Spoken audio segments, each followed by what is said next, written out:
Buenas tardes, buenos días, en función de sus horarios, ya que nos siguen asistentes de hasta unas 20 ubicaciones internacionales distintas. En nombre de Fundación Mapfre, agradecerles su asistencia y darles la bienvenida a este webinar que celebramos desde Red Cumes sobre genética y seguros. Permítanme unas breves palabras sobre Fundación Mapfre, una entidad sin ánimo de lucro con una gran trayectoria que desarrolla sus actividades en varios ámbitos de actuación con los que reforzar su compromiso responsable hacia la sociedad. Fundamentalmente en España y Latinoamérica, como son la acción social, la cultura, la seguridad vial, la salud, prevención y los seguros y la previsión social. Es en estos dos últimos en los que se enmarcan todas las actividades que desde Red Cumes venimos organizando y más concretamente el seminario online que estamos celebrando. En la mesa me acompañan el doctor Antonio López Farré, director de la Unidad de Investigación Cardiovascular del Servicio de Cardiología del Hospital Clínico San Carlos, José Miguel Rodríguez Pardo del Castillo, profesor de la Universidad Carlos III, y la doctora Ana Villanueva Alonso, directora médica de Mapfre Reaseguros. Cada ponente dispondrá de unos 15 minutos y dejaremos una gran parte del tiempo para atender las consultas al final, y para ello hemos habilitado un chat. El chat lo pueden encontrar en el margen inferior derecho de su pantalla y les ruego que dirijan todas sus consultas a mi atención, a Paula Torres, que actuaré de moderadora. ¿Por qué la Fundación está interesada en estos temas? ¿Existe un desconocimiento o mala interpretación sobre los cambios a los que el sector deberá enfrentarse en el futuro en cuanto a factores genéticos se refiere, y especialmente a la hora del cálculo de las primas? Y porque las más de 300 inscripciones que se han realizado justifican el interés por este tipo de temas.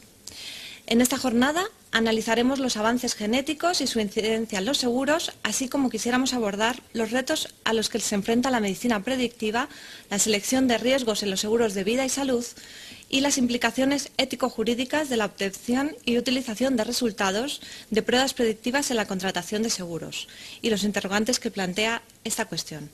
No quisiera quitar más tiempo, paso a presentar a nuestro primer ponente, José Miguel Rodríguez Pardo del Castillo, actuario, doctor en Economía y Biomedicina y profesor de la Universidad Carlos III de Madrid, buen amigo de esta casa y autor de numerosas publicaciones, entre las que se incluye el cuaderno de la Fundación La incertidumbre bioactuarial en el riesgo de longevidad, reflexiones bioéticas. Fue director general del BBVA Seguros para España y Portugal durante 10 años, ha sido coordinador en UNESPA del Grupo de Trabajo de Genética y Seguro de Vida y Salud y de los grupos que elaboraron las tablas de invalidez 2007 y de mortalidad de la población española asegurada 2012. José Miguel nos hablará en primer lugar sobre la suscripción predictiva de riesgos personales y, por otro lado, sobre la aportación de la biomedicina en cuanto a los biomarcadores predictivos que miden de manera muy precisa la edad biológica de un individuo e incluso su esperanza de vida. Muchas gracias, Paula, y muchas gracias a la Fundación Mapfre por la oportunidad de hacer este seminario. Y el objeto de mi ponencia fundamentalmente va a basar vamos a hacer una aproximación al mundo de los biomarcadores a través del mundo actuarial. Para ello, si me permiten, voy a empezar con la primera transparencia. A ver si consigo que vaya. La primera transparencia es muy ilustrativa porque nos resume hacia dónde va el mundo del conocimiento de la supervivencia humana basado en los biomarcadores. Y aquí hago referencia a una carta que escribieron 50 premios Nobel a la revista Financial Times en octubre del 2012, que tienen a ustedes a su disposición ahí en la pantalla, que lo que nos dice es que los cambios que se avecinan en la forma de entender la biología del ser humano y la medida de la supervivencia fundamentalmente van a pasar por, a mi entender, por los biomarcadores. Pero antes de empezar a hablar de biomarcadores y genética, vamos a empezar a hablar de cómo está ahora mismo la situación de la medida de la supervivencia humana desde un punto de vista actuarial. En la biometría clásica, la medida de la supervivencia humana, la tasa de mortalidad o morbilidad, se basa en 3 principios actuariales, que son el principio de independencia, estacionalidad y homogeneidad. El principio de estacionalidad, que significa que que el tiempo calendario es independiente de la tasa de mortalidad de un individuo, está absolutamente sobrepasado y superado. De hecho, las tablas actuariales más modernas de supervivencia ya contemplan los factores de mejora de la longevidad, con lo cual este principio ya se ha quebrado. El segundo sería el principio de independencia, por lo cual significa que los riesgos, las tasas de mortalidad de los riesgos, no hay contagio entre ellos. Este principio debe ser también matizado, no tanto cuestionado, sino matizado, en el sentido de que los modelos actuariales más modernos ya empiezan a contemplar en los balances de las compañías aseguradoras el riesgo de contagio. Es verdad que son modelos muy complejos de formular, pero en la legislación europea que se va a transponer a la legislación española, ya se contempla el riesgo catastrófico de pandemia como un riesgo que aflora en los balances de las compañías aseguradoras. Y este riesgo los actuarios no lo han medido tradicionalmente al confeccionar las primas de seguro. Y el tercer riesgo el tercer pilar, es la homogeneidad de los riesgos de una compañía de seguros. Quiere decir que los riesgos son muy homogéneos y así se hace el pricing. Y este principio también está absolutamente superado con lo que se llaman ahora los modelos de suscripción predictiva. Modelos por los cuales la entidad aseguradora que tenga una base de datos suficientemente grande y robusta y ordenada es capaz de, conociendo los datos de información demográfica, de estilo de vida, historial de conducción, etcétera, etcétera, somos capaces de medir la probabilidad de que una persona fallezca o tenga una determinada enfermedad con un conjunto de variables que hasta ahora eran de alguna manera inimaginables. Y damos un paso más a estos modelos que se están implantando ya en Europa y fundamentalmente en los países anglosajones, nos damos cuenta que vamos a dar un paso más, que es no solo los valores personales relacionados con la salud y mis hábitos de vida, sino que se incorporarán también los valores, lo que se llama el social media, los hábitos y costumbres de que los clientes muestren en su participación activa en las redes sociales. Esos serán también incorporados en la forma de hacer el pricing de las compañías de seguros. ¿Y esto a qué nos va a llevar? Pues que el actuario, que hasta ahora prácticamente no segmenta el riesgo nada más que por determinados factores de salud agravados, va a ser capaz de segmentar riesgos que se denominan riesgos estándar, preferentes, superpreferentes, agravados o incluso riesgos declinados, pero cada vez los riesgos que se rechazan por las compañías de seguros son menores. Esto, en definitiva, lo que nos va a hacer es que unas tarifas que hoy por hoy la generalidad del mercado mundial prácticamente solo se circunscriben a tarificar por la edad, nos va a llevar a tarificar con un conjunto de variables, 8 o 10 variables, y nos va a permitir hacer clúster de segmentación de riesgos muy precisos y ligados a los hábitos de vida de las personas. Pero es que además hay otros principios biométricos que empiezan también a estar cuestionados, como son el principio de que la tasa de mortalidad crece exponencialmente con la edad. Es un principio básico de la biometría tradicional, este también se ha quebrado. Otro principio es el principio de extensión del riesgo de mortalidad. Aquí las investigaciones más modernas actuariales, que fundamentalmente se basan en el proyecto internacional M-Project, basado en la terminología actuarial de Canisto Thatcher, lo que nos está diciendo es que cada vez hay más gente que supera los estándares, los límites superiores de vida. Y esto el actuario todavía no es capaz de modelar con precisión suficiente para ver cuál es el límite humano de la edad de las personas. Y por último también hay un principio que se cree, pero todavía se está muy seguro, que un principio actuarial que es irrefutable, que dicen que las tasas de longevidad deben ser siempre positivas. Bueno, pues hay ya opiniones que nos vienen del Instituto Max Planck de Alemania, que dicen que en edades extremadamente altas la tasa de mortalidad incluso puede llegar a bajar un año con respecto a otro. Vamos a poner un ejemplo de lo anterior. Aquí tenéis las tasas de supervivencia de una población norteamericana y veis cómo prácticamente hasta los 50 o 55 años la edad ya no es un factor que explique el riesgo de mortalidad. Nos hemos independizado de la edad en edades hasta los 50 o 55 años. Esta estadística que está tomada de la Seguridad Social norteamericana también la podemos aplicar a la población española y vemos, tomando los censos desde 1960 en décadas de 10, vemos cómo la población española también se está apreciando lo que se llama el fenómeno de la rectangularización, fenómeno que es más acusado en las mujeres que los hombres, y si a este fenómeno le excluyéramos los fallecimientos por accidente, la rectangularización sería mucho más acusada. Quiere decir que esto nos está llevando a que la tasa de supervivencia está tomando una forma de V o de rectángulo en el que el pico del rectángulo será la edad modal de fallecimiento o la edad en que las personas fallecen de una manera más común. Y esto es un estudio de investigación que hicimos en la Universidad Carlos III, en una tesis de fin de máster, y aquí lo que está demostrando cómo se está comprimiendo la mortalidad. Esto es un concepto muy biométrico que lo que nos está diciendo es, para tanto la población femenina como masculina española, cómo según van pasando las décadas, la edad modal de fallecimiento, es decir, la edad que más se repite al fallecer, cómo se está incrementando. Esto es el mejor síntoma o indicador de que de que la tasa de fallecimiento se está llevando hasta edades muy extremas. Si nos fijamos en la segunda parte, en las mujeres, que es más acusado, si en el año 1960 la edad que más se repetía a la hora de fallecer eran 80 años, pues ahora estamos en 88 años en España. Si analizáramos las mujeres japonesas, que son las que tienen el riesgo de longevidad más alto del mundo, esto estaríamos ya entre 90 y 92 años. Pero el fenómeno de la comprensión hay que medirlo con dos elementos: la edad modal de fallecimiento y la desviación típica sobre esa edad modal de fallecimiento. Si aquí observamos en el caso de las mujeres, si en el año 1960 la desviación típica sobre la edad modal de fallecimiento eran 4,5 años, ahora en la última década que hay estadística ya la desviación típica es como 3,5 años. Quiere decir que más de un 60% de las mujeres en España mueren entre 85 y 91 años. Esto quiere decir que se está agrupando la edad de fallecimiento, se está extendiendo hacia edades cada vez más altas, y además la desviación sobre la edad modal cada vez es menor. Este es el mejor indicador que hay desde la biometría para decir que quizá ya la edad cronológica ya no explique tanto la mortalidad como creíamos. Por lo tanto, tenemos que ir a buscar alternativas que realmente, ya no tanto desde la demografía, sino sí desde la biología, seamos capaces de explicar la mortalidad de un individuo o la probabilidad de tener una enfermedad.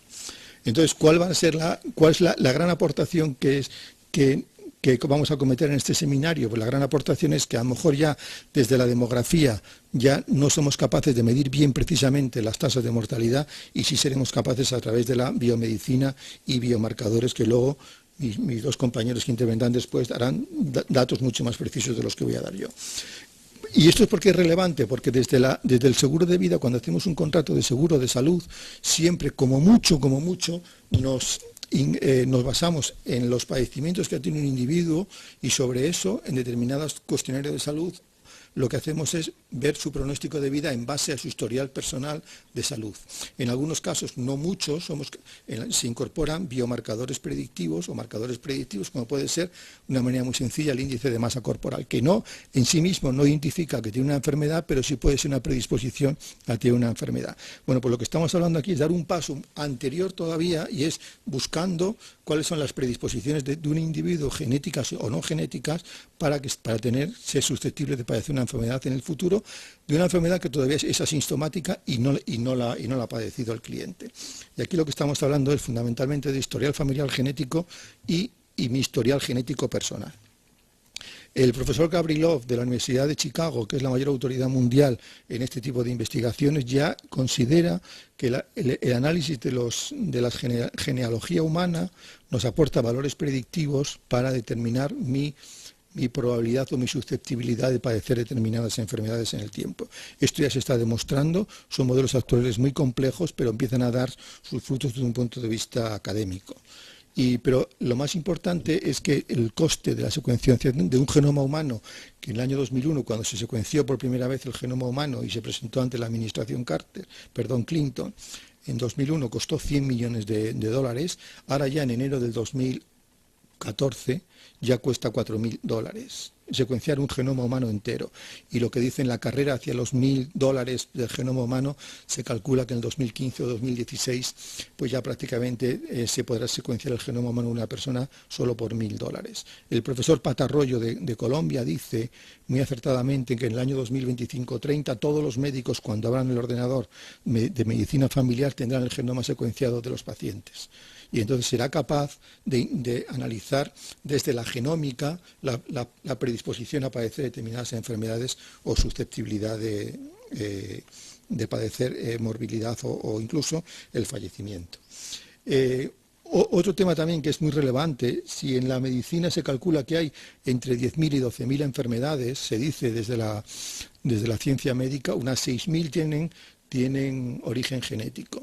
De esas, fijaros en este cuadro que data del 2011, decían que ya había unos 2.400 test genéticos disponibles. Bueno, pues en datos del mes pasado, desde hace poco que los he utilizado para esta charla, ya hay 4.000 test genéticos que son capaces de analizar las casi 6.000 enfermedades que puede tener una persona de origen genético.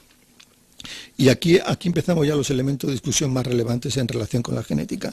Se critica que dicen que es que la genética no tiene capacidad predictiva. Bueno, pues si vamos a lo que es a la Oficina Genómica de Salud de los Estados Unidos, ellos ya, esto es público, esto es una web que se pueden consultar, es pública, ellos son capaces ya de establecer la validez clínica de los test genéticos en función, le llaman tier 1, 2, 3 o capas. La 1 es que están aceptadas ya por la clínica, o sea que son pruebas que si están aceptadas por la clínica el sector asegurador debería conocerlas, porque si no se producirá lo que luego hablarán mis compañeros después de la asimetría de la información. La tier 2 son que está casi aceptada por la clínica, pero no todavía hay una constancia de recomendación formal, y la tier 3 que todavía son test genéticos que no están del todo aceptados por la medicina tradicional clínica. Entonces, la genética, para nosotros en el seguro de vida, si había en el año 2011 2.400 test genéticos disponibles, 541 eran relevantes, eran clínicamente relevantes, y de ellos 40 son muy relevantes a la hora de la suscripción de un seguro de vida o de salud. Y como un paso más, que luego hablaremos también después, ya somos capaces desde la biomedicina experimental de establecer determinados biomarcadores que son capaces de medir la edad biológica de un individuo. ¿Y cómo se va a medir la edad biológica de un individuo? Pues con un conjunto de bioparámetros. Os pongo solo 3 ejemplos. Este primer ejemplo viene de la Universidad de Los Ángeles, y un paper que se ha publicado en octubre del 2013, que ya son capaces de establecer bioparámetros y calcular la esperanza, el grado de envejecimiento de los tejidos del cuerpo humano. Ya no es del cuerpo humano de la persona en concreto, sino determinados tejidos del cuerpo humano. El segundo caso sería que un gerontólogo de la Universidad de Michigan ya ha definido más o menos cuáles son las condiciones que tiene que tener un reloj biológico para que sea considerado como tal desde la clínica médica. Uno que dice tiene que ser un buen predictor de la esperanza de vida y tiene que dar un valor preciso de la edad biológica. En tercer lugar, experimentos que se han hecho en España, en la Universidad de Barcelona y el CNIO, con ratones, ya son capaces, mediante la longitud de los telómeros, de predecir la esperanza de vida del ratón. Esto aplicado a humanos todavía no es posible, porque el ser humano tiene la capacidad de sus hábitos de vida cambiarlos, y eso puede alterar las expectativas del reloj biológico a través de los biomarcadores. Otro estudio también sobre centenarios, sobre muestra de centenarios de la Universidad de Boston, que ha identificado con 150 biomarcadores la probabilidad de que una persona pueda llegar a vivir hasta 100 años, con un 77% de probabilidad, y en algunos casos determinados segmentos han llegado al 85% de probabilidad. Y bueno, aquí tenéis luego el ordenador Watson, que es un ordenador norteamericano que han creado, con 200 millones de documentos clínicos, ya son capaces también de casi hacer diagnóstico médico. Y esto es hacia donde va ahora mismo la biomedicina, que a su vez luego la ciencia actuarial tendrá que incorporarlo en sus procesos para llegar a medir la morbilidad o la mortalidad de una persona.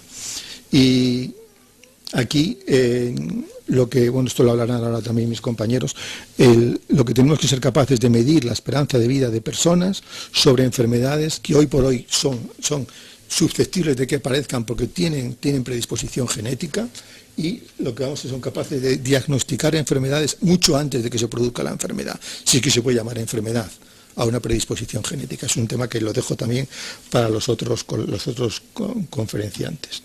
Y esto es importante, ¿por qué? Porque el 30% de nuestra supervivencia está predestinada a través de la genética, pero el 40% o el resto está condicionada a nuestros hábitos de vida. Por ahí viene la dificultad para el actuario de que no solo a través de biomarcadores genéticos es muy difícil llegar a saber la esperanza de vida, porque la persona, repito, puede cambiar sus hábitos de vida y entonces puede modificar los marcadores, las expectativas de vida que nos den los biomarcadores. Pero eso también se puede ajustar actuarialmente. Y también no nos podemos olvidar aquí de los principios éticos, que esto es muy relevante. Para que un biomarcador sea utilizable por la industria del seguro, debe tener estas condiciones, según el profesor Carlos Romeo Casabona, catedrático de la mayor autoridad europea en genoma y derecho. Y él nos dice que debe tener proporcionalidad, debe tener pertinencia, debe ser fiable y debe tener predictividad. De un punto de vista actuarial, que es lo que me ocupa en la charla, donde tenemos nosotros que trabajar mucho el actuario con el médico y con el genetista, es en la capacidad predictiva de un biomarcador. Luego, otra circunstancia distinta será las legislaciones locales, nacionales, en relación de cómo se regula el patrimonio genético de un individuo. Pero en punto de vista actuarial ya estamos bastante cerca de, con determinados biomarcadores o conjunto de biomarcadores, ser capaz de predecir la esperanza de vida. Y por mi parte nada más, Paula, pues te dejo la palabra. Muy amable, José Miguel, muy interesante tu presentación. Yo, a modo de conclusión, sí, decir que el seguro de vida y salud pues, se encuentra en un proceso de cambio de paradigma en cuanto a la medida de riesgo se refiere, y los modelos tradicionales actuariales basados en la observación de las poblaciones ajustadas a la experiencia de carteras aseguradas deben ser reformulados.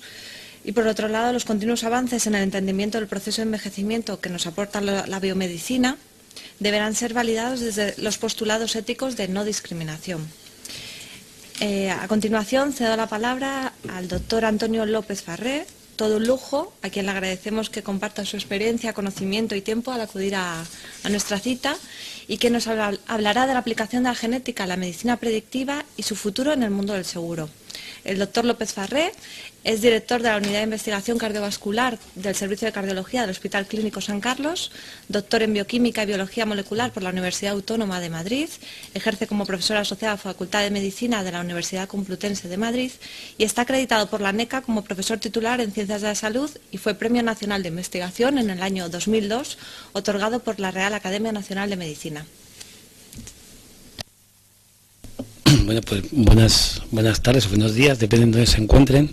Y yo, como mi compañero José Miguel, también quiero dar las gracias a la Fundación Mafre por esta oportunidad que tengo de contarles un poco qué papel puede tener la genética en todo este mundo de los seguros.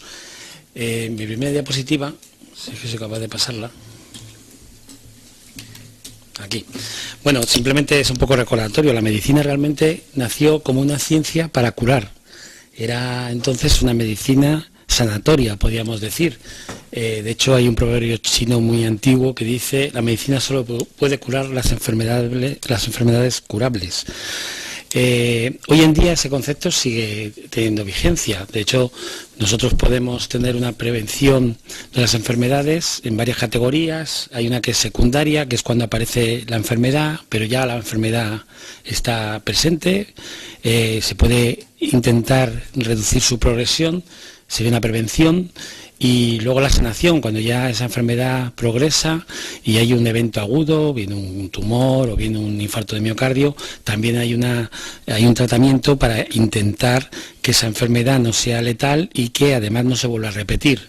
En cualquier circunstancia sería una medicina, podríamos decir, sanatoria o preventiva.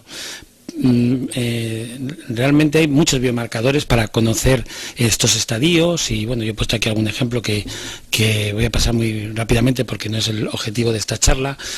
Bueno, pues hay marcadores circulantes que nos pueden indicar recurrencia, por ejemplo, de un ictus una vez que ya se ha producido. Pues si este se va a volver a producir, o también hay marcadores muy interesantes. Yo he puesto alguno que nosotros medimos en nuestras investigaciones, pues para ver respuestas farmacológicas, pues para ver qué personas responden a ciertos tratamientos a través de biomarcadores. Eso también lo podemos conocer. Lo mismo ocurre con la medicina más preventiva, más en prevención secundaria. La enfermedad está, ¿por qué? Porque hay unos biomarcadores que nos indican que ya está pasando algo. Por ejemplo, diabetes, seguro que conocen todos ustedes, la hemoglobina glicosilada, la tensión arterial misma que está aumentada es un indicio de hipertensión arterial, o el dímero D como un indicio de posible trombosis venosa profunda.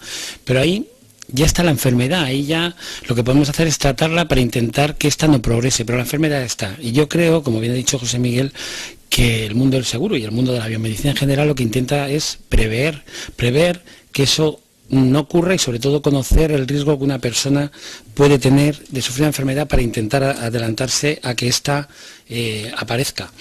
¿Qué hace la medicina entonces predictiva? Pues evalúa los riesgos de cada individuo frente a la enfermedad, incluso evalúa la esperanza de vida. A través de algunos marcadores, luego lo veremos, podemos conocer, como también ha dicho José Miguel, qué esperanza de vida tiene un individuo particular, no una población, que es lo que normalmente se estudia. Aquí estamos hablando de individuos particulares.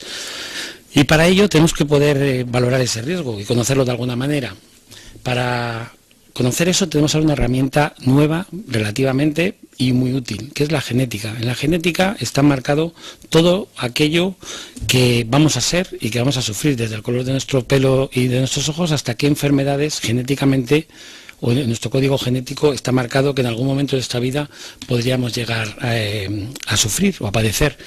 La medicina predictiva hace posible ciertas cosas a través de la genética. Primero, como también ha dicho José Miguel, la identificación de individuos sanos que tienen predisposición a desarrollar una enfermedad determinada. Pero más importante también, conocer dentro de familias que tienen ciertas enfermedades, aquellos individuos que no van a sufrirla nunca, porque son enfermedades genéticas, que son muchas las que son genéticas, y que nosotros podemos eliminar qué parte de esa familia tiene riesgo de sufrir esa enfermedad. Eso, aparte del mundo seguros, desde el punto de vista médico es muy importante, porque yo le puedo contar casos que hemos vivido nosotros en el hospital, de familias enteras que tienen a lo mejor 6 o 7 miembros de la familia que han muerto por una muerte súbita cardíaca, y a todos los individuos se les trata pues a veces con tratamientos invasivos peligrosos y que a lo mejor no son necesarios. Y esto además, aparte de todo, tiene un coste-beneficio. Ahora que eso está tan de moda, esa palabra en la medicina, evidentemente es un ahorro saber aquellas personas que no tienen que estar toda la vida ni siendo tratadas ni siendo vigiladas, porque ellos genéticamente no tienen posibilidades de sufrir una enfermedad que en su familia ya se está sufriendo. Antes de prevenir hay que predecir. Hay personas con riesgo genético de contraer, por ejemplo, cáncer, diabetes, enfermedad de Alzheimer u otras, y podemos en esas personas tomar, si conocemos el riesgo, medidas preventivas para que eso no ocurra, o por lo menos se retrase lo máximo posible su aparición. Y luego también podemos conocer la edad real, que también se ha hablado anteriormente, la edad real de un individuo. ¿Para qué eso es importante? La edad biológica de un individuo. Luego lo vamos a hablar también un poco por encima, pero lo vamos a hablar. Porque la esperanza de vida de ese individuo no depende de su edad cronológica, depende realmente de la edad de su organismo biológico. Y un individuo que a lo mejor tiene 53 años, su esperanza de vida es 83, pero si su edad biológica es 45, su esperanza de vida siendo 83, pero tiene un rango, un gap de posibilidad de vida mucho mayor. Todo eso se puede medir a través de la genética. Bueno, no lo he dicho, esto es una pirámide que nosotros, tanto Ana como José Miguel y yo hemos creado para poder explicar todos estos conceptos. Una pirámide que llamamos pirámide Biofaro, y aquí vamos a introducir ya el factor de la predicción en esta pirámide. La predicción, la base sería la historia familiar, fundamental. Nosotros por la historia familiar, cuando se le pregunta a alguien historia familiar, aunque no lo digamos, estamos haciendo genética. Le estamos preguntando a ese individuo qué antecedentes en su familia hay. Le estamos haciendo genética, aunque no le saquemos una muestra para hacer genética. La carga genética, evidentemente, y importante para la predicción, sus biomarcadores de edad biológica. Bueno, voy a contar 4 conceptos básicos de genética que verán que es muy sencillo. Saben ustedes que en el ADN está contemplado todos nuestros genes, que nos van a definir desde las patologías hasta cómo somos.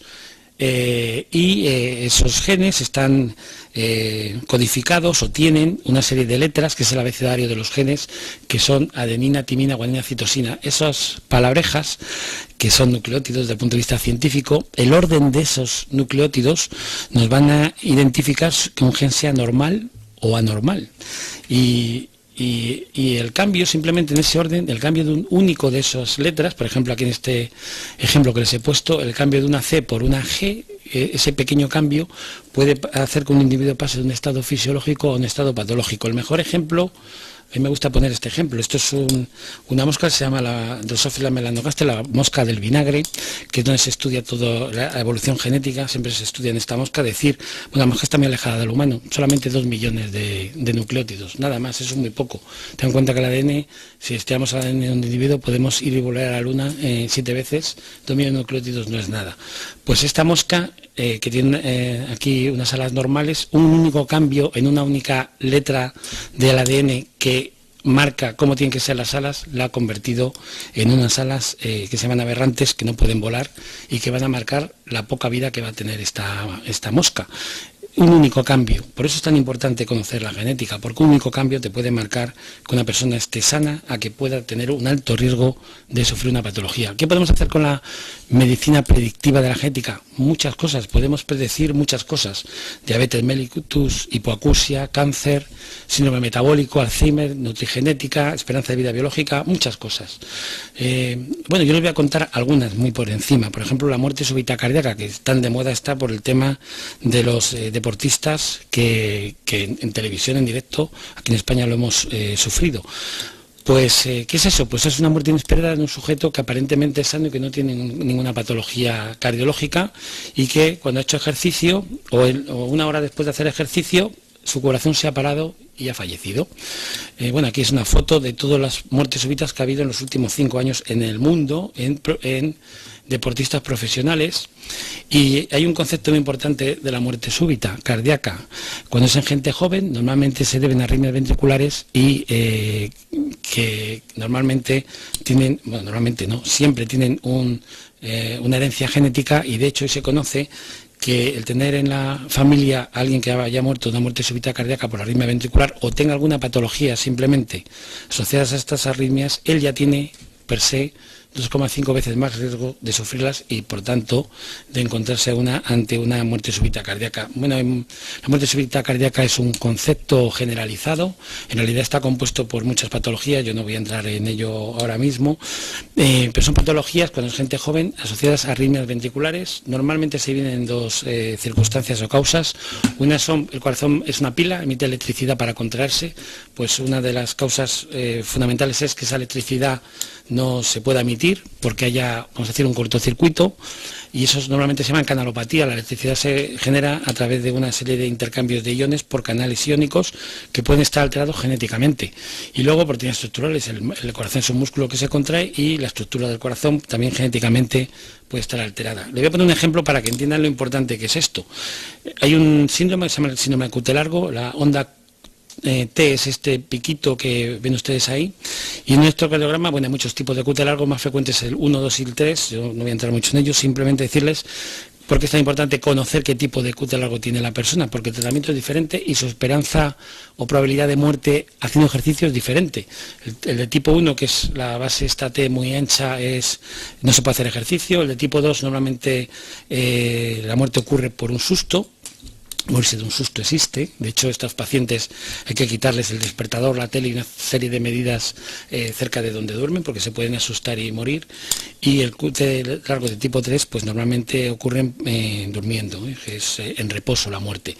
¿Es muy importante conocer qué tipo tiene la persona? Sí, muy importante, porque el tratamiento y lo que hacen es diferente. El 1 no puede hacer deporte, el 2 podría hacer deporte, no de competición por el estrés, pero sí podría hacer natación.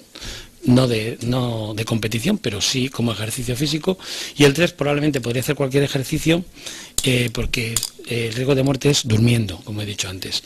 Con nuestro cardiograma podemos saber cuál es el tipo. Pues en los libros sí, en la realidad no. Le he puesto un ejemplo real de nuestro hospital, que lo hemos publicado no hace muchos años. Ven aquí, Elia es una mujer que tenía una banda muy ancha y otra no tan ancha, podría ser el tipo 1 o tipo 2, para no enrollarles mucho. Decirles que genéticamente tenía el tipo 2, y una cosa más importante, un hijo de ella, el que está aquí marcado como 2B, era asintomático, era normal, tenía la misma alteración que su madre. Gracias a que la tenía, le seguimos en el tiempo y con los años desarrolló la patología. Pero nosotros sabíamos que la iba a desarrollar y estaban los cardiólogos preparados para ello y le pudieron tratar rápidamente, y afortunadamente esa persona hoy vive. Podría no haber vivido si no lo hubiéramos detectado. Y esto fue gracias a un estudio genético. Bueno, la genética, es importante decirlo, la genética hoy ya aparece en las guías de cardiología, es obligatorio para algunas enfermedades casi hacerlo, porque, por ejemplo, la displasia hemogénica ventrículo derecho, que es una patología por la que deberán se mueren los deportistas, es muy complicada, hay unos criterios mayores y menores para identificarlos, y hoy en día ya un criterio mayor es genéticamente positivo. De hecho, hay que hacerle genética para saber si tiene la patología en muchos casos, y tratamiento, un desfibrilador. Si tú no le has hecho la genética, no puedes ser desfibrilador, esa persona puede morir, e incluso aquí en España hoy en día ya te puedes meter hasta en líos legales por no haber hecho lo que debías y haberle ofertado a este paciente todas las posibilidades que la ciencia hoy en día oferta. O sea que ya esto está reconocido en la genética. Bueno, no les voy a meter me rollo en esto. Vamos otra vez a la pirámide de Biofaro. Muy importante, lo ha dicho José Miguel, los hábitos de vida. Hay cosas de genética que se pueden modular por cómo es el hábito de vida de una persona. Les voy a poner un ejemplo real que está en los libros. Hay unos indios Pima, que es una tribu de indios que está en la zona, alguien nos sigue de México, seguro que los conocen, de México, y en un momento en esa tribu esta gente nunca ha tenido diabetes. Esta gente ha cambiado, parte de ellos han cambiado y se han ido a Estados Unidos, han cambiado su estilo de vida, la gente que va a Estados Unidos ha cambiado su alimentación, ya no hacen tanto ejercicio físico, toman dieta industrial, vamos a llamarla así, han desarrollado diabetes. En el norte de México no la desarrollaban, ahora la desarrollan. Estilo de vida, porque la diabetes es genética. Ellos tenían el gen y el cambiar de estilo de vida les ha hecho tener o no diabetes según donde viven. Y la parte última de la charla la voy a dedicar en 3-4 diapositivas al tema de la edad biológica, que también les ha hablado José Miguel, les ha adelantado.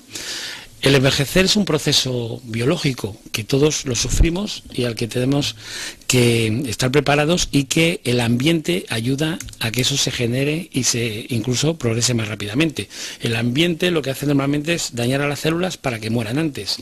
Entonces hay una serie de factores que pueden hacer que ese ambiente reduzca o potencie ese efecto dañino sobre lo que es la edad biológica o la edad real de nuestro organismo. Definir que la edad cronológica es la edad que tenemos desde que nacemos, y la edad biológica, que es la importante, es la que tenemos en nuestros órganos según cómo es nuestra genética y según que es cómo ha sido nuestra vida, desde el estrés, la alimentación, el ejercicio que hemos hecho, los fármacos que hemos tomado, muchos factores. Eso se puede medir. Hoy en día podemos calcular más o menos fiablemente la edad biológica de un individuo. Pues yo diría que sí, cada vez más. ¿Por qué? Porque cada vez conocemos más los factores que influencian la edad biológica de un individuo.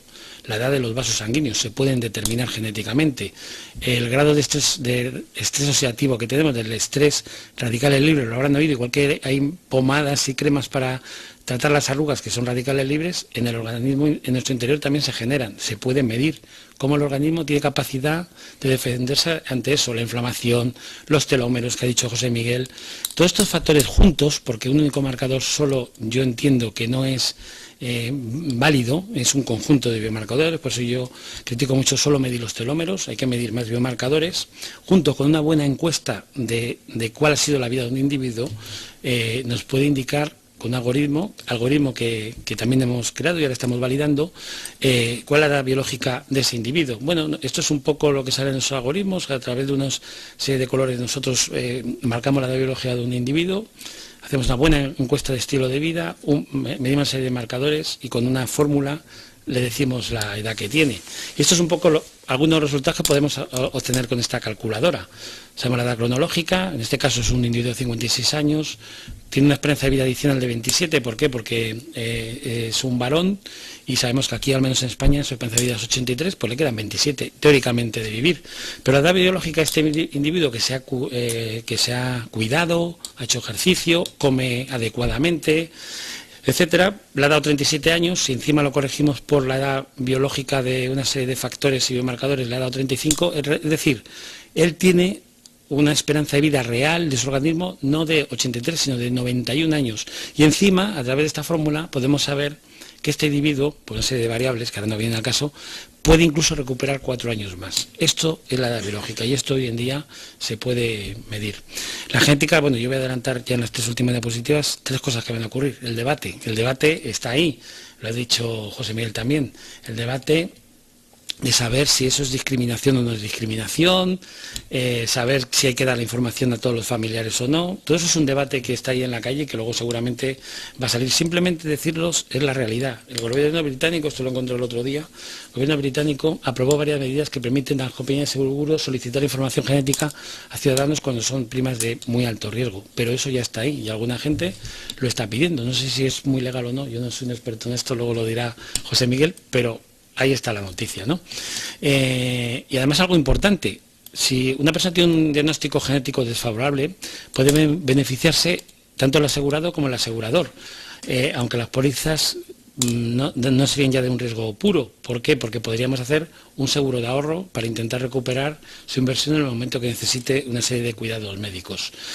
Simplemente para acabar, es importante saber, no obstante, que para hacer una buena genética hay que hacerla y realizarla con equipos realmente preparados, competentes y cualificados. Ahora mucha gente oferta genética, cuidado con eso. Hay que ser gente preparada y que tenga cualificación y experiencia en ello.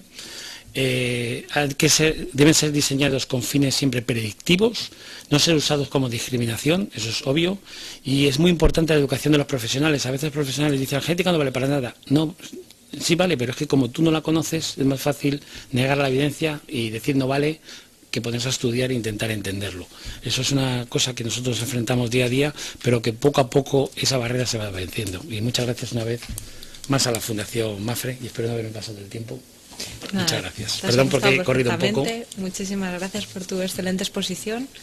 Y bueno, un poquito a modo de conclusión decir que está claro que el seguro de riesgo no va a poder evolucionar a espaldas de la medicina moderna y que podemos hablar de una nueva era de la medicina predictiva, en la que a través de estudios genéticos podremos identificar individuos sanos con predisposición a desarrollar una determinada enfermedad o incluso individuos sin predisposición alguna que además se encuentran protegidos por una especial resistencia genética. Doy paso a continuación a la doctora Ana Villanueva Alonso, compañera, excelente profesional y fiel seguidora de todas nuestras actividades. Ana es directora médica de Mapfre Reaseguros, licenciada en Medicina por la Universidad de Navarra, MBA por la Escuela de Negocios de la Universidad de Houston, máster en Seguros Personales por INESE y máster en Derecho Sanitario por la Universidad Europea. Ana nos hablará sobre la importancia para el mundo asegurador de una interpretación acertada de los test predictivos que permitan una adecuada reclasificación del riesgo y el diseño de productos capaces de absorber los cambios en mortalidad y morbilidad. Ana, cuando quieras. Muchas gracias. Reitero mi agradecimiento a la Fundación, como lo han hecho mis compañeros. Y yo voy a ser, evidentemente, mucho más práctica, porque ahora nos dirigimos a los suscriptores de riesgo y a las personas responsables de manejar la información que se recibe en seguros. Y voy a ser menos médica y más del mundo de seguros. ¿Cuál es nuestro principal problema a la hora de realizar una selección de riesgos? Es el equilibrio técnico entre la mortalidad, la morbilidad, el cálculo actuarial y los requerimientos financieros de la empresa y el precio justo. ¿Qué elementos tenemos que considerar en la selección de riesgos en este momento? Tenemos que tener en cuenta los avances científicos, la tecnología informática a la que disponemos y la regulación. Y debemos de ser capaces de responder a los tres.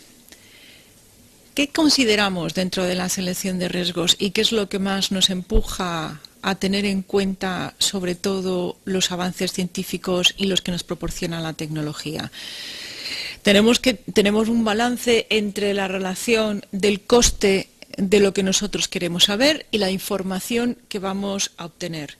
Obviamente, cuantas mayores pruebas pidamos, mayor coste tendremos, mayor tiempo en la resolución del caso, menor siniestralidad, porque mayor será el análisis del riesgo que vamos a soportar y podremos tener unos productos más diferenciados. ¿Y cuál es el estado de salud de nuestro individuo, de nuestro asegurado? El estado de salud tiene, como bien ha nombrado José Miguel y después Antonio, una influencia muy importante del entorno. Calculamos que un 30% proviene de la genética y un 70% del entorno.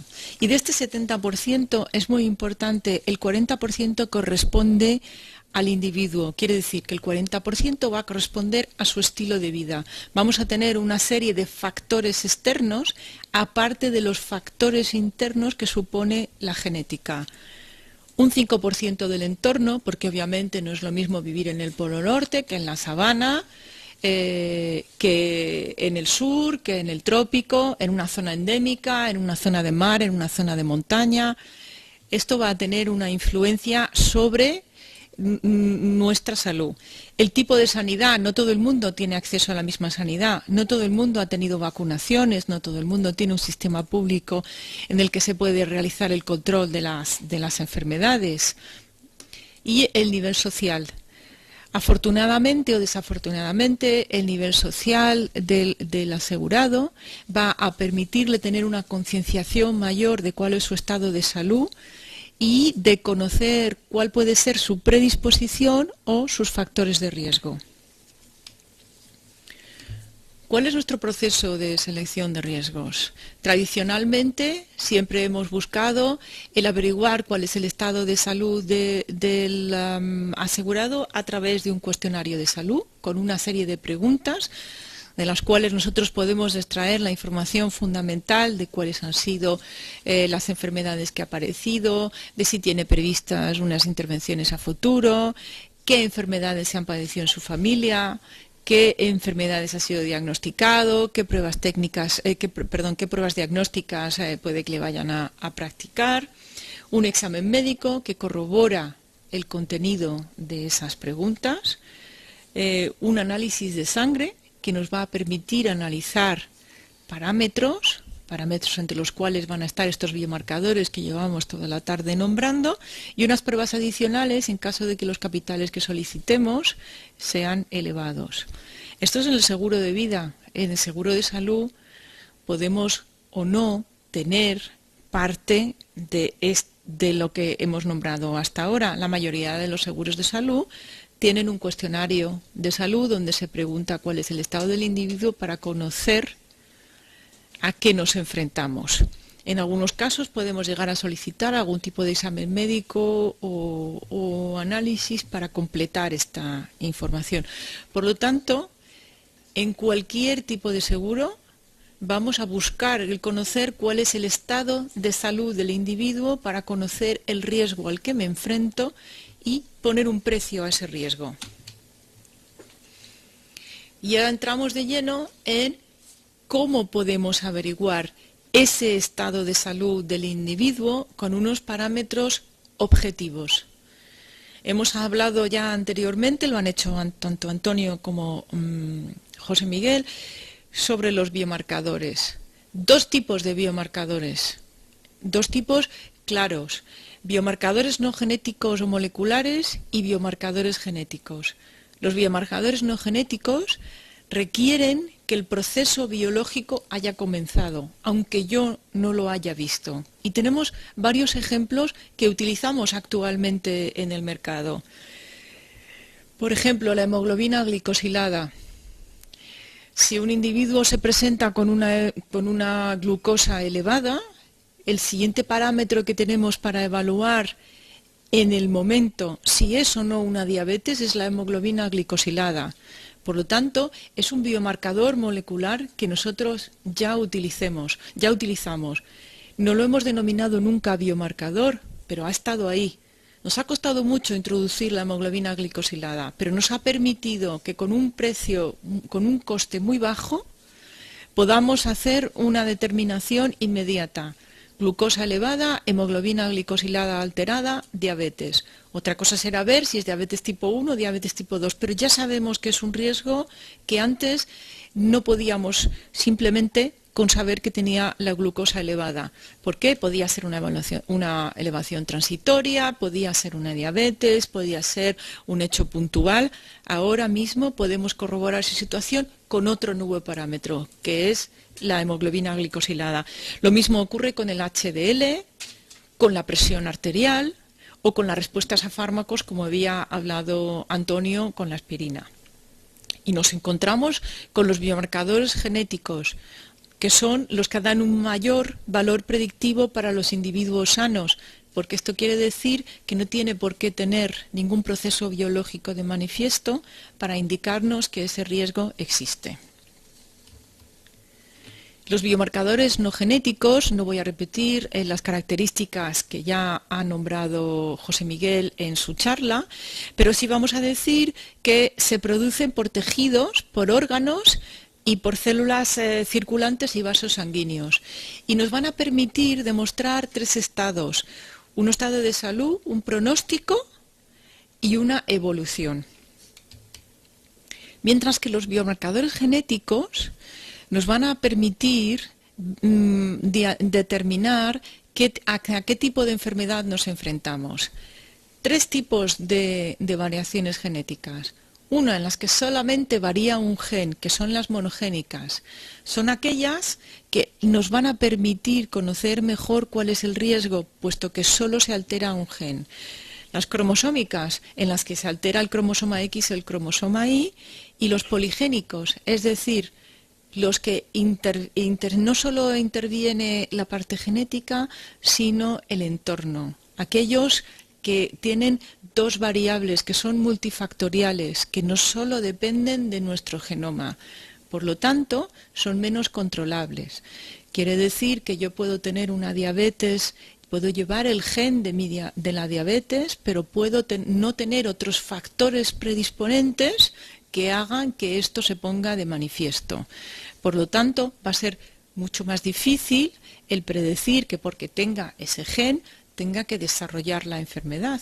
Pero sí me encuentro en otros detalles, como se puede ver, y les invito a que analicen en detenimiento el cuadro. Sí tenemos enfermedades como la corea de Huntington, que en nuestro país no es endémica, pero en Inglaterra sí lo es, y es un motivo en este momento de profundo estudio, no precisamente para rechazar los casos, sino para crear productos específicos que permitan asegurar a este tipo de patologías. Pero curiosamente nos encontramos con otras patologías que tienen un origen monogenético y que nosotros aseguramos. Y recibimos la información y no nos damos cuenta que ya hemos realizado una prueba genética, y prueba de ello son las hemofilias. El factor 8, que tiene mutaciones génicas, y recibimos la información con esa mutación. Las metabolopatías en los bebés para diagnosticar la fenilcetonuria, y lo hacemos comúnmente y nadie dice nada.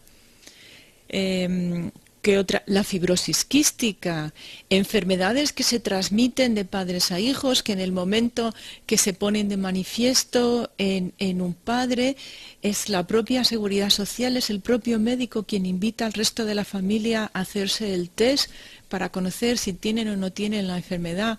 Luego, todas estas pruebas predictivas están dentro de nuestro día a día.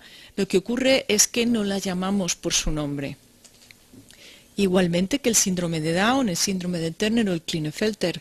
Hacemos amniocentesis a las embarazadas para conocer si tienen algún problema o no, y estamos realizando una prueba genética y tienen cobertura. Por lo tanto, podemos ver que los test genéticos pueden ser predictivos, pueden ser diagnósticos, pueden ser de screening, pueden ser farmacogenómicos, es decir, necesito hacer un test genético para saber si tiene las enzimas necesarias para metabolizar la quimioterapia que le voy a dar o el tratamiento específico que le voy a dar. Hoy en día se denomina medicina personalizada aquella que dirige su tratamiento lo más personalizado posible con respecto a las características del individuo. Pueden ser los test reproductivos o los test prenatales.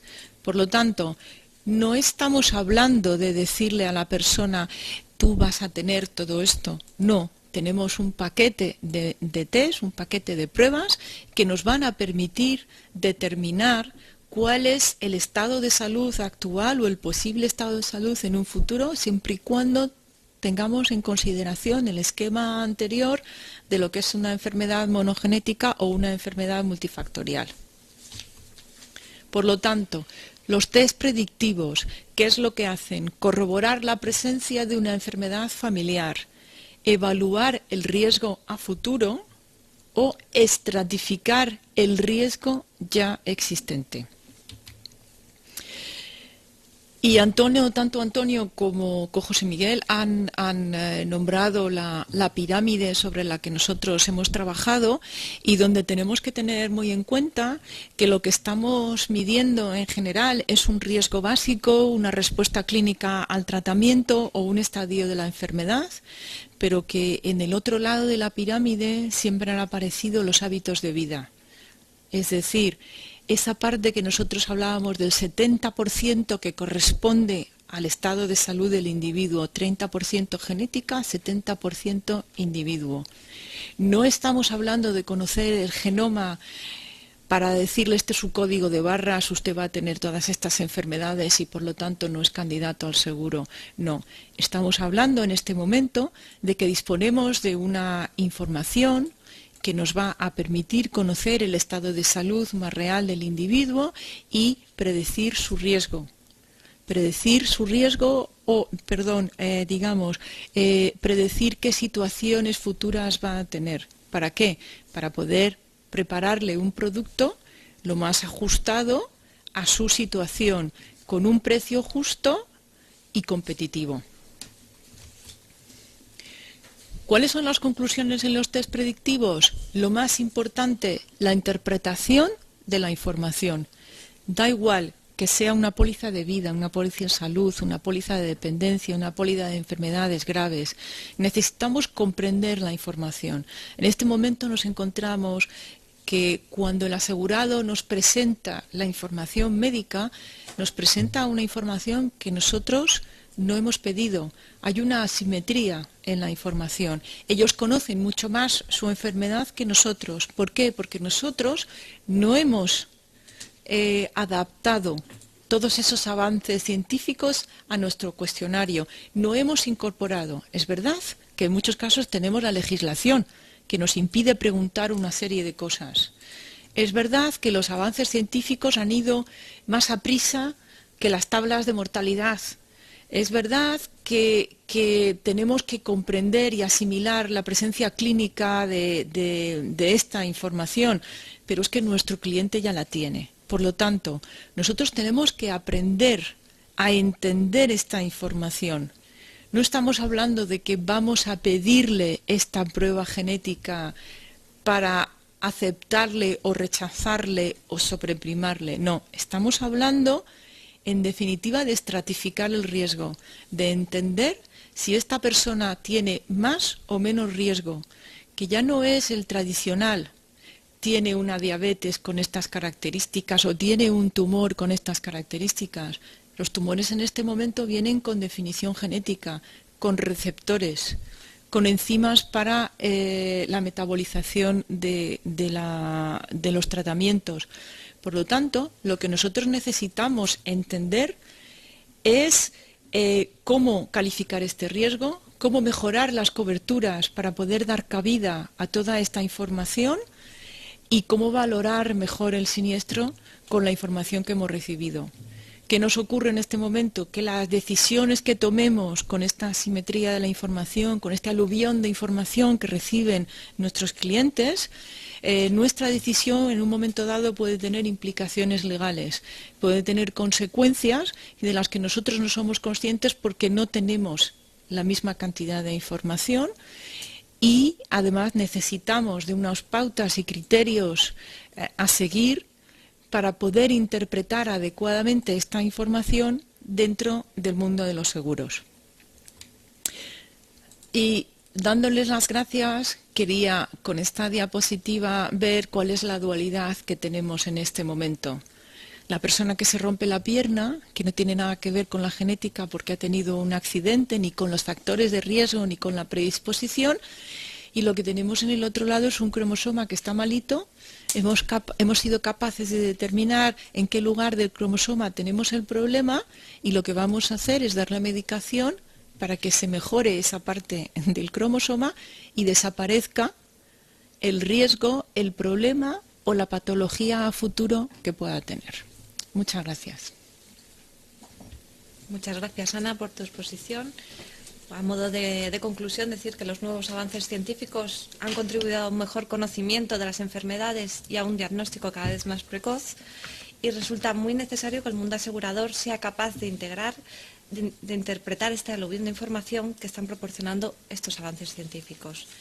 Damos paso al turno de preguntas. Decir que todavía está abierto el chat, por lo que podemos seguir recibiendo preguntas, pero vamos a atender la primera, que va al doctor Antonio López Farré, y dice: ¿qué enfermedades no son posibles predecir genéticamente? Gracias. Obviamente he dicho que prácticamente todas las enfermedades tienen un componente genético y eso es así. Aparte de la traumatología que bien ha dicho Ana, hay algunas enfermedades infecciosas que no son genéticas por razones obvias, hepatitis, sida, etcétera. Aún así se discute hoy en día que haya una predisposición genética, aparte de estar expuesto al patógeno, al virus o a la bacteria correspondiente, que haya incluso una, vamos a decir, resistencia genética a poder adquirir esas enfermedades o incluso a que el virus progrese en el organismo. ¿Por qué? Porque hay personas que genéticamente tienen un sistema inmunitario más potente, que en un momento dado puede sus genes inducir la síntesis de una serie de proteínas que van a luchar con mayor facilidad y con mayor eficacia contra esos patógenos exógenos. O sea que aún así eso se discute si también no hay un pequeño componente genético. El resto, estoy ahora pensando así y no se me ocurre ninguna otra que no tenga un componente genético, tanto cáncer, cardiovasculares, por supuesto, etcétera, etcétera. Lo que sí que puede haber diferencias es si hay son enfermedades, como también ha dicho Ana, monogénicas o poligénicas. Es más fácil que nosotros no sepamos qué genes están involucrados, aunque sabemos que hay genética por detrás, porque sean poligénicas y son más complicadas, hay más de un gen implicado, y las monogénicas pues son más sencillas, evidentemente, de conocer y de identificar. Muchísimas gracias, Antonio. Doy paso a otra pregunta, que entiendo que es para José Miguel o bien Ana, y dice: ¿puede tener una aplicación en sistemas de seguridad social? ¿Qué retos presenta su implementación? ¿Se requiere regulación específica? A ver, en el sistema, si se refiere a la pregunta al sistema de seguridad social de pensiones, el sistema español de pensiones es un sistema de reparto, con lo cual el individuo no está ahorrando para su jubilación, sino que los jubilados, el coste de los jubilados son atendidos por las personas activas.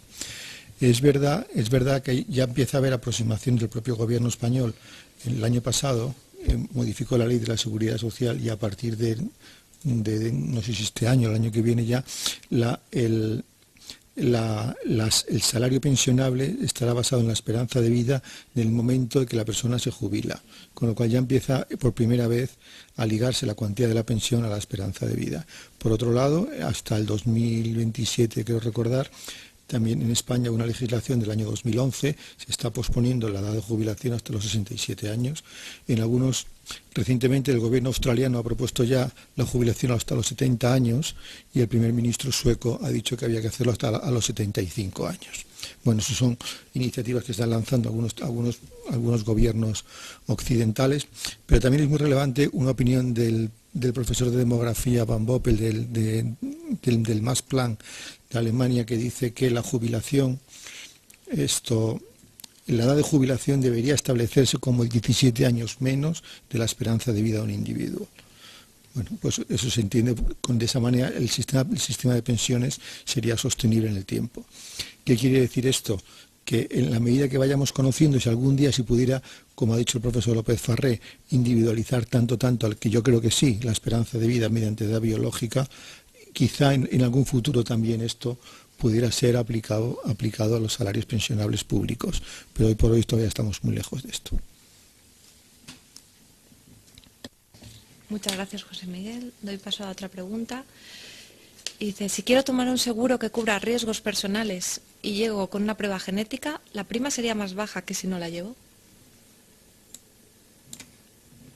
No sé si Ana quiere contestar.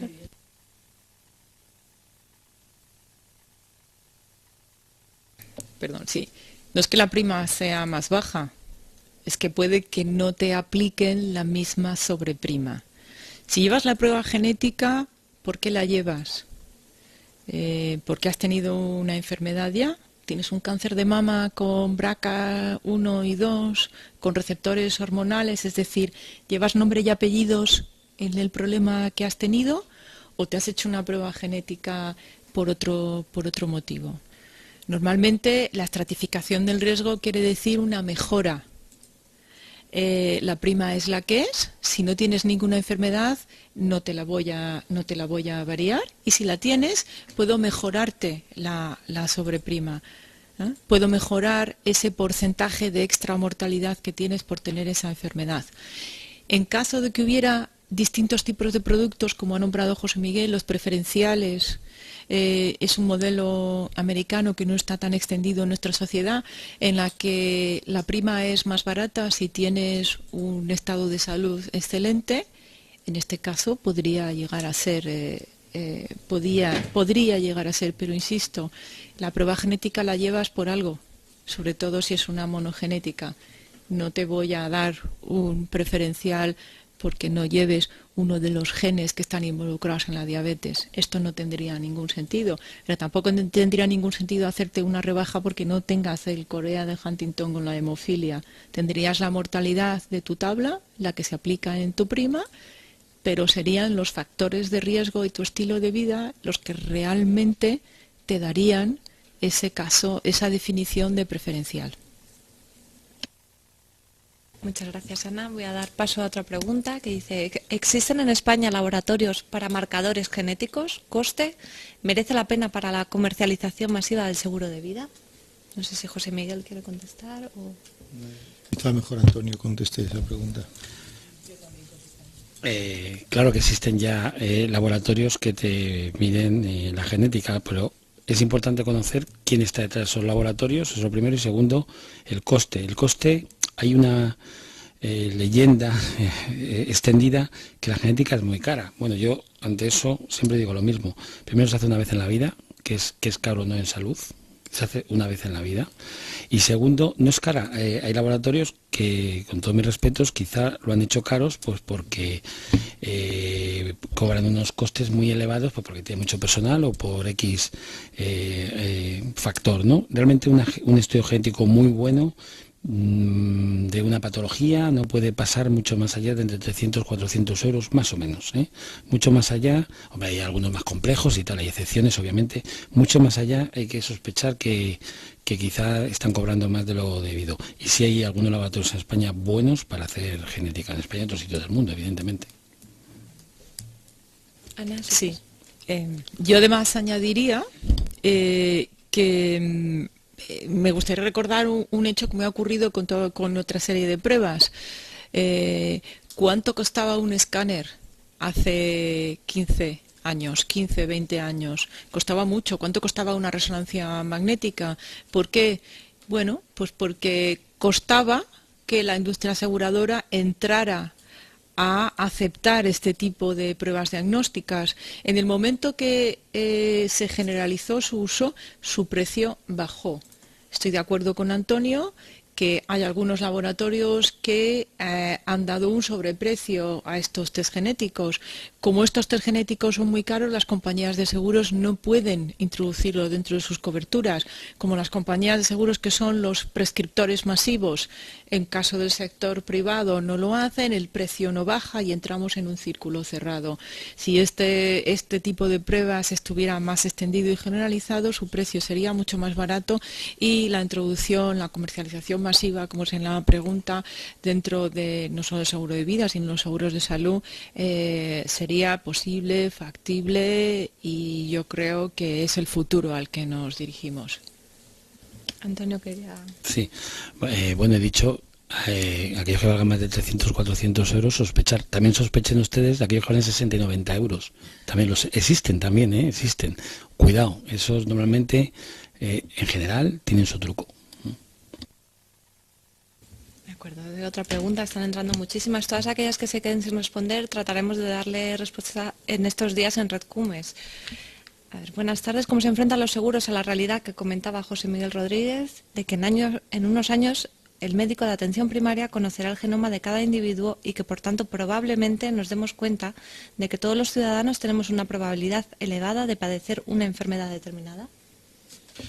Claro, ya me gustaría a mí responder a eso, ¿no? Pero vamos a ver, se dice, y Antonio tiene mucha más autoridad que yo, que todo el mundo tenemos unos de 11 a 16, somos portadores entre 11 y 16 genes defectuosos. Algunos de ellos derivarán en enfermedad y otros no. Pero al hilo de anterior quería hacer un comentario para todavía meter más incertidumbre en lo que hemos comentado a lo largo de la charla.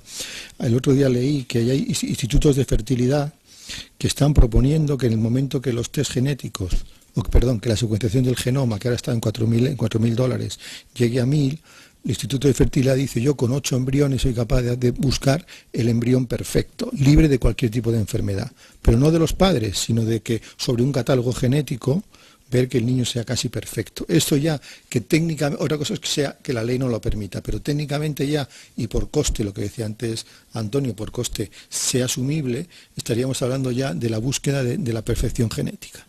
De hecho, es un ejemplo que no tiene mucho que ver, pero para que nos situemos un poco, el primer niño europeo que se eligió el sexo, que es un niño belga, ya tiene 12 años. Entonces, esto que hoy por hoy nos parece una cosa inimaginable, eso seguro que va a llegar. Entonces, ¿cuál es el escenario para el seguro de vida y salud cuando tengamos el médico de cabecera, tenga el mapa genómico de un paciente y que él sea capaz de diagnosticar o predecir o hacer medicina preventiva sobre predisposiciones genéticas asintomáticas? Pues lo que tiene que hacer el seguro es intentar acomodarse a los tiempos, escuchar lo que dice la biomedicina se traslada luego a la medicina clínica, y lo que tiene que hacer el actuario es siempre ir detrás, como siempre hace el derecho con la sociedad, siempre va detrás, pero al final intenta alcanzarla, pero nunca llega a alcanzarla de todo, ¿no?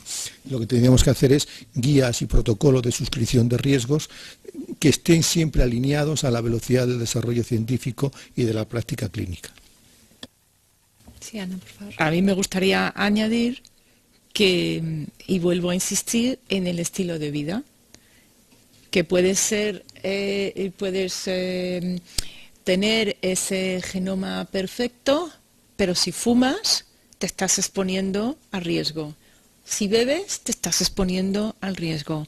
Si vives en una zona del mundo con una alta contaminación, te estás exponiendo al riesgo. Si vives en una zona endémica de determinadas enfermedades, te estás exponiendo al riesgo. Por lo tanto, es una constante relación del individuo con el entorno y de la responsabilidad del individuo ante ese riesgo. No vamos a poder evitar esa parte. Entonces entiendo que aunque se conozca el genoma, habrá, y además esto nos lo ha enseñado en multitud de ocasiones Antonio, hay genes estropeados y genes correctores. Y cuando uno se corrige, el otro se estropea. Y cuando corrige el que se ha estropeado, se estropea a otro. Por lo tanto, estamos en un constante cambio. Pienso que no podemos pensar que el genoma va a ser un código de barras estático el resto de tu vida. Es un código cambiante. Y ahí está el riesgo, en el código cambiante.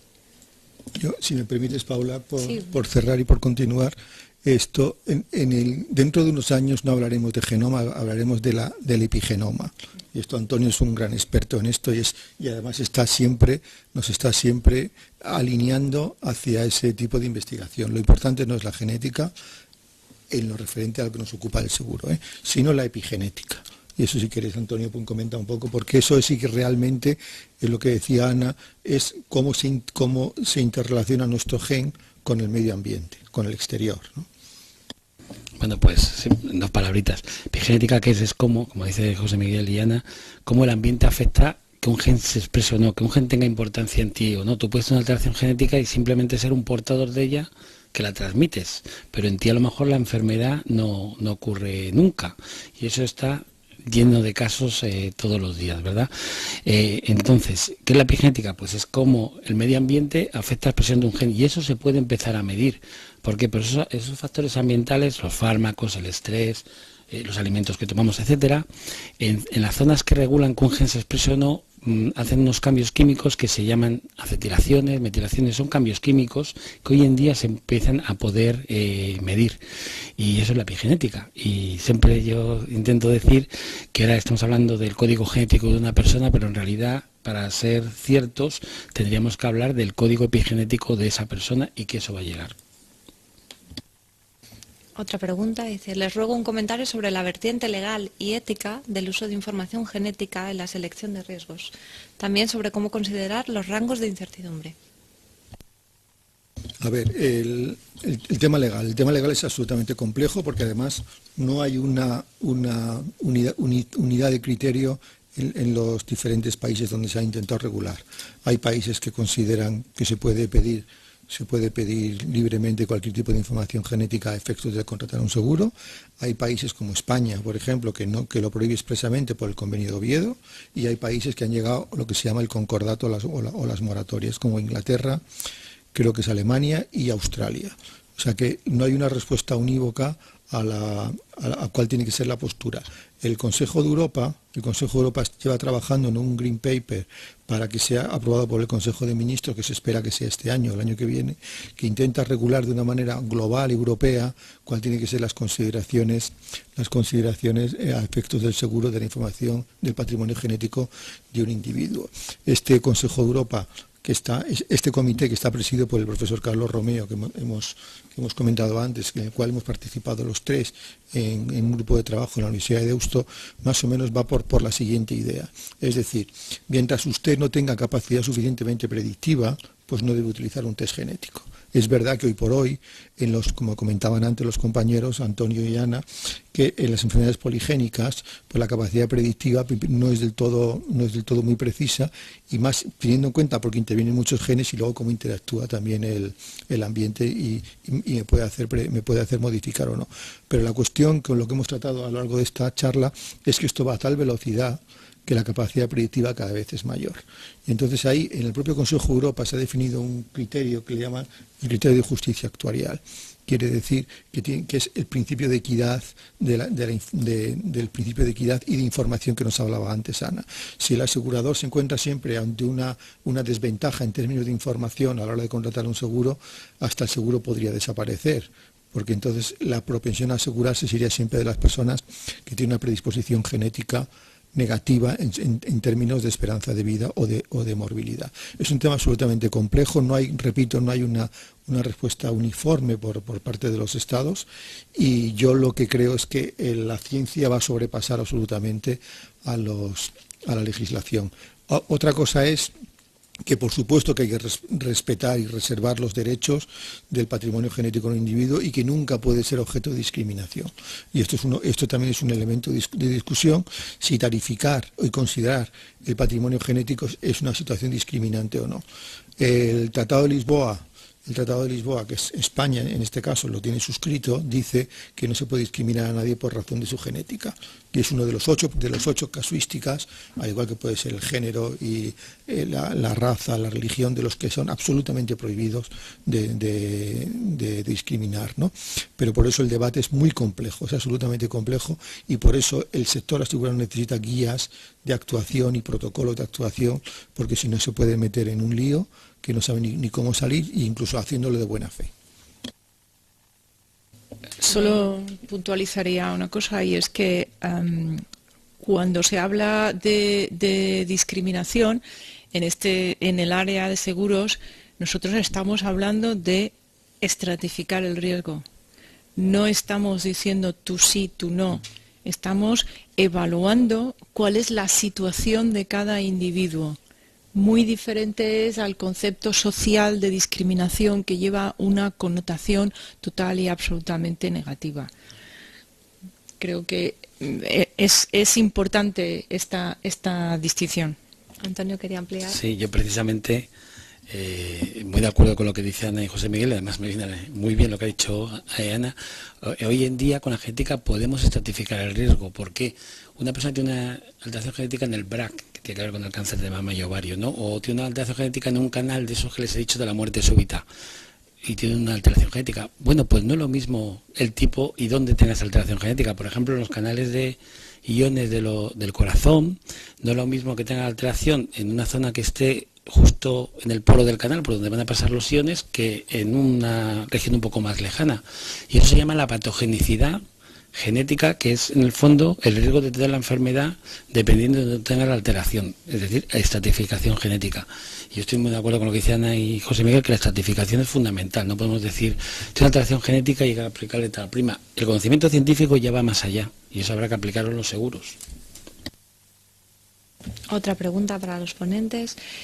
Tengo una pregunta. ¿No podría generarse discrimen al poder predecir y conocer la probabilidad de enfermar de alguna persona, en especial en ámbitos donde la orientación es generar equidad en salud, comprendiendo la pobreza como un determinante social de la salud y donde quienes la sufren tienen mayor riesgo de enfermar y hacer complicaciones, y con sistemas de aseguramiento en salud?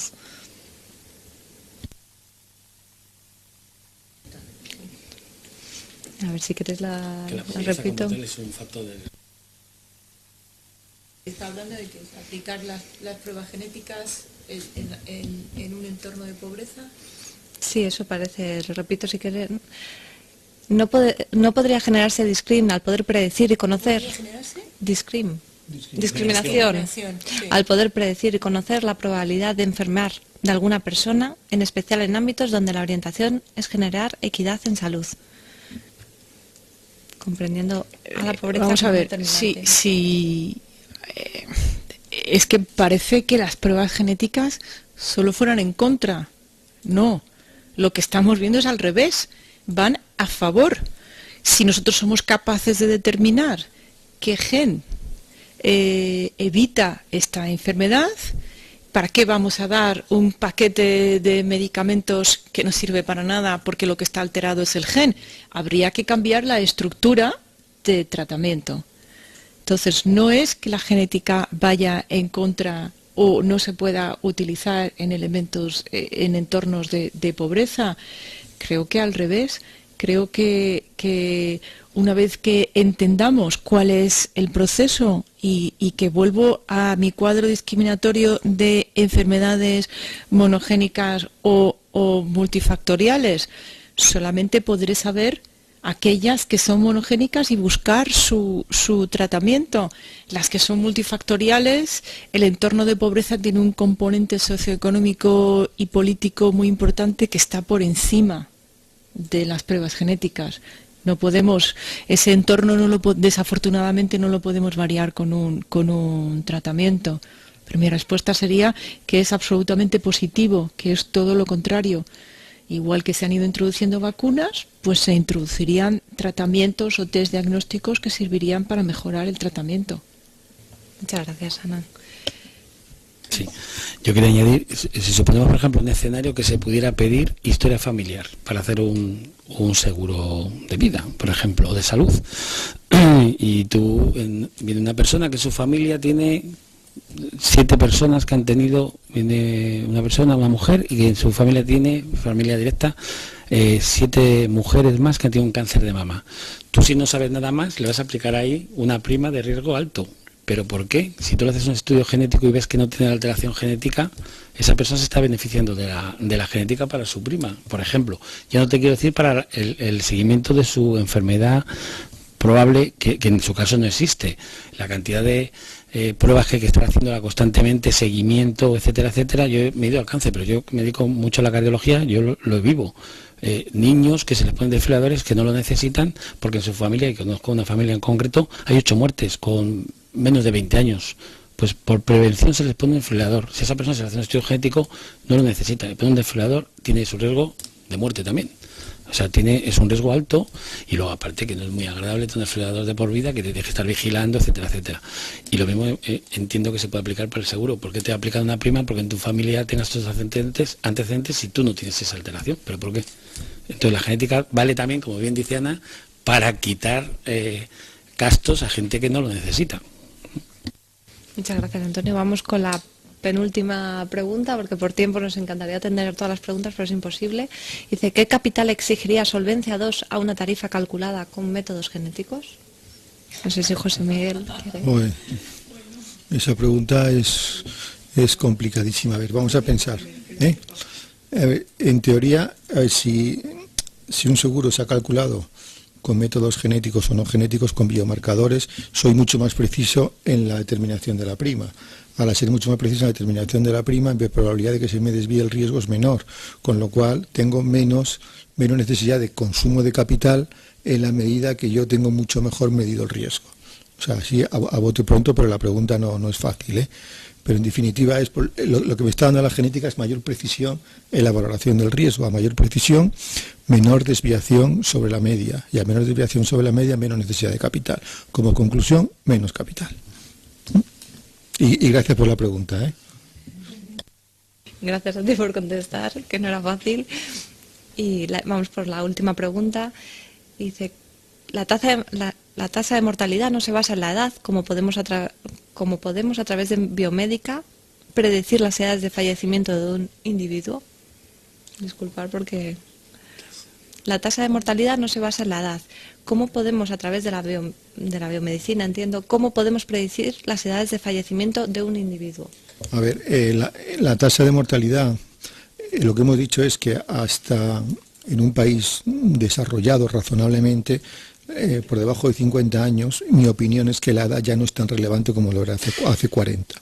Entonces lo que tenemos que buscar es otros marcadores. Luego es verdad que la edad vuelve a ser muy relevante y a partir de los 95 o 100 la edad otra vez vuelve a ser irrelevante.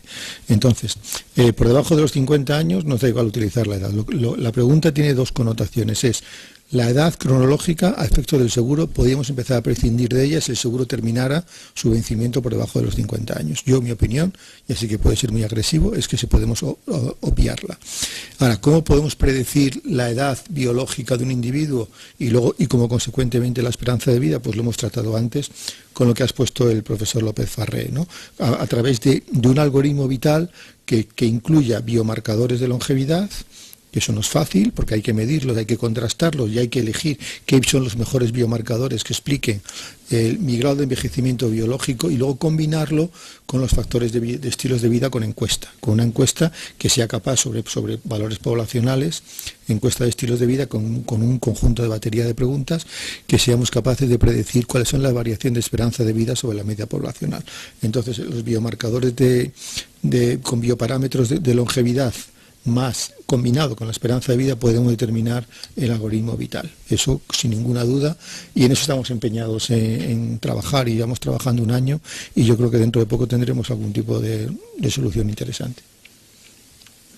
Bueno, vamos a dar por concluido el turno de preguntas. A modo de reflexión, decir que los avances genéticos van a ir dándonos la pauta, que se deberá llegar a una mayor especialización de riesgos y coberturas y, por lo tanto, se deberá trabajar en la innovación de nuevos productos en esa línea.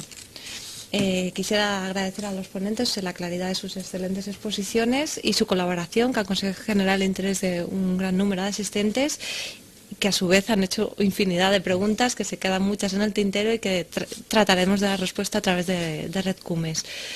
Recordar que todo este webinar ha quedado grabado y en los próximos días estará la sección multimedia de Red Cumes y de forma muy especial agradecer a todos los que nos han seguido y han hecho posible que esto funcione. Muchas gracias y hasta pronto.